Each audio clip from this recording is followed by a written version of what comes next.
الحمدللہ رب العالمین والصلاة والسلام علی سید الانبیاء والمرسلین اما بعد فاعوذ باللہ من الشیطان الرجیم بسم اللہ الرحمن الرحیم السلام علیکم ورحمۃ اللہ وبرکاتہ۔ ناظرین محترم، مسئلہ باغ فدق پارٹ نمبر 2 میں آج ہم حاضر ہوئے ہیں۔ ناظرین محترم، اہل تشیع کی طرف سے سیدنا صدیق اکبر رضی اللہ تعالی عنہ کی ذات پر اعتراض ہوتا ہے کہ جو حدیث سیدنا صدیق اکبر رضی اللہ تعالی عنہ نے سنائی، اس کے متعلق پہلا اعتراض یہ کرتے ہیں کہ یہ آیت قرآنی کے خلاف ہے۔ اللہ تبارک و تعالی فرماتا ہے یوصیکم اللہ فی اولادکم للذکر مثل حظ الانثیین۔ اللہ تبارک و تعالی نے تمہاری اولاد کے حق میں مرد کے لیے 2 عورتوں کے برابر حصہ کی وصیت کی ہے۔ یہ آیت عام ہے، نبی اور غیر نبی سب کے لیے ہے۔ جیسے عام لوگوں کی اولاد باپ کے متروکہ مال کی وارث ہوتی ہے، اسی طرح انبیاء کرام علیہ السلام خصوصاً حضور سید عالم صلی اللہ علیہ وسلم کی میراث آپ کی اولاد میں تقسیم ہونی چاہیے۔ یہ اہل تشیع کی طرف سے سیدنا صدیق اکبر رضی اللہ تعالی عنہ کی ذات پر اعتراض ہوتا ہے۔ تو آئیے ہم آپ کے سامنے عرض کرتے ہیں کہ اس میں کوئی شک نہیں کہ اس آیت میں لڑکے کو دگنا اور لڑکی کو ایک حصہ دیے جانے کا حکم ہے،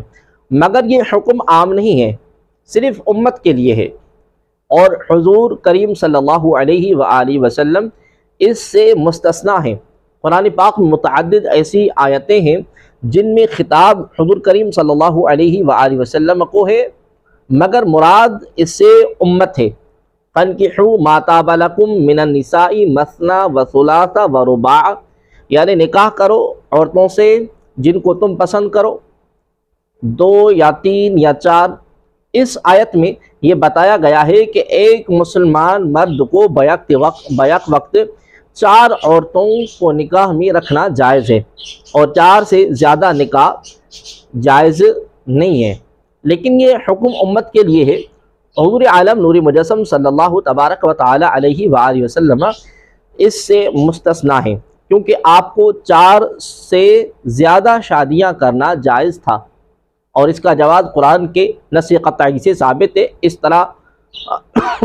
ان آیات پر غور کیجئے، لا تبطلوا اعمالکم وتقطعوا ارحامکم من یرتد منکم عن دینہ۔ ان آیات میں حضور عالم نور مجسم صلی اللہ علیہ وآلہ وسلم مراد نہیں، کیونکہ ارتداد عن الاسلام اور قطع ارحام و امور ہیں جن کا حضور میں پایا جانا محال ہے۔ اسی طرح وَاعْلَمُوا أَنَّ فِيكُمْ رَسُولَ اللَّهِ لَقَدْ جَاءَكُمْ رَسُولٌ فَاتَّبِعُونِي يُحْبِبْكُمُ اللَّهُ حَرِيصٌ عَلَيْكُمْ وَلَكِنَّ اللَّهَ حَبَّبَ إِلَيْكُمُ الْإِيمَانَ وغیرہ۔ آیت میں کم خطاب موجود ہے، مگر بے اتفاق شیعہ سنی حضور عالم صلی اللہ علیہ وآلہ وسلم اس میں داخل نہیں ہے، بلکہ امت مراد ہے۔ تو اس طرح آیت یوصیکم اللہ میں حضور عالم صلی اللہ علیہ وآلہ وسلم شامل نہیں ہے، اور یہ حکم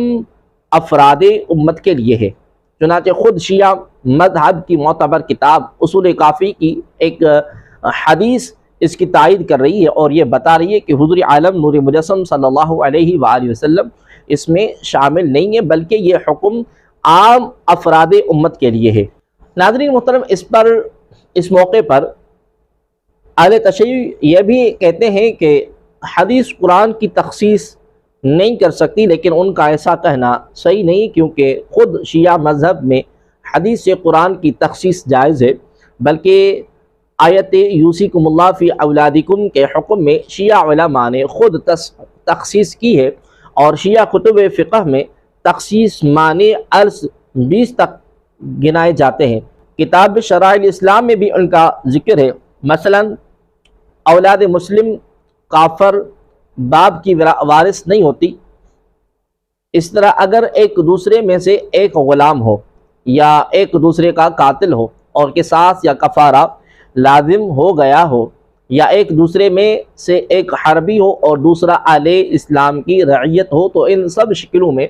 توارث جاری نہ ہوگا، جیسا کہ شرائع اسلام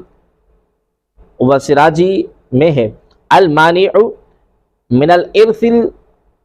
الرق وافرا او ناقصا والقتل الذي يتعلق به وجوب القصاص والكفارة واختلاف الدينين واختلاف الدارين اما حقيقة كالحرب او الذم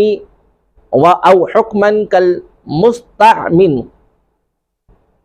والذم والحربيين من دارین مختلفین، یعنی وراثت سے محروم ہونے کے چند اسباب ہیں۔ وارث غلام ہو یا عام عظیم کہ وہ تام ہو یا ناقص ہو، مورث کو وارث کا قاتل کرنا کہ اس پر قصاص یا کفارہ لازم ہو، مورث و وارث کا مذہب میں مختلف ہونا، اختلاف دارین یعنی ایک دار السلام میں ہو اور دوسرا دار الحرب میں ہو۔ ناظرین محترم، دیکھیے کہ شیعہ علماء احادیث ائمہ کرام کے پیش نظر مذکورہ بالا افراد کو آیت کے حکم عام سے خاص کر رہے ہیں، جس سے واضح ہوا کہ شیعہ مذہب میں حدیث سے تخصیص جائز ہے۔ غرض کے شیعہ سنی دونوں متفق ہیں کہ ان مذکورہ بالا صورتوں میں میراث جاری نہیں ہوگی، حالانکہ آیت میراث کا حکم جمیع افراد امت کے لیے ہے۔ تو جیسے ان افراد کو از روح حدیث شیعہ علماء نے آیت کے حکم عام سے خاص کیا ہے، اسی طرح حدیث لا نورس نے جو فریقین کی کتب سیاہ کی حدیث ہے، حضور علیہ الصلوۃ والسلام کو اس سے علیحدہ کر دیا اور بتا دیا کہ یہ حکم افراد امت کے لیے ہے، حضور عالم نور مجسم صلی اللہ تبارک و تعالی علیہ وآلہ وسلم کے لیے نہیں۔ پس حدیث لا نورس آیت قرآنی کے خلاف نہیں ہے، بلکہ اس کی توضیح کر رہی ہے کہ یوصیکم اللہ کے خطاب میں حضور علیہ الصلوۃ والسلام داخل ہی نہیں، لہذا حدیث لا نورس کو قرآن کے خلاف کہنا بالکل غلط ہے۔ ناظرین محترم، اس حقیقت سے کون انکار کر سکتا ہے کہ حضور عالم صلی اللہ علیہ وسلم سید الزاہدین تھے،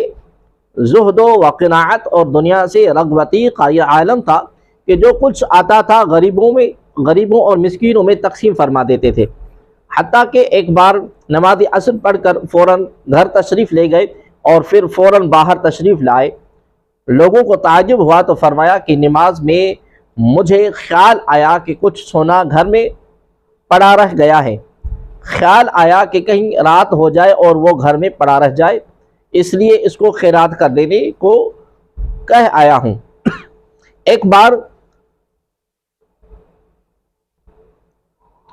رئیس فدق نے 4 اونٹ گلہ بار کر خدمت اقدس میں بھیجے، حضرت بلال نے اس کو فروخت کیا، ایک یہودی کا قرض تھا اس کو ادا کیا اور حضور کو اطلاع دی۔ آپ نے فرمایا کچھ بچ تو نہیں گیا، کیونکہ جب تک کچھ باقی رہے گا میں گھر نہیں جاؤں گا۔ بلال نے عرض کی حضور کیا کروں، کوئی سائل ہی نہیں ہے۔ تو حضور عالم صلی اللہ علیہ وآلہ وسلم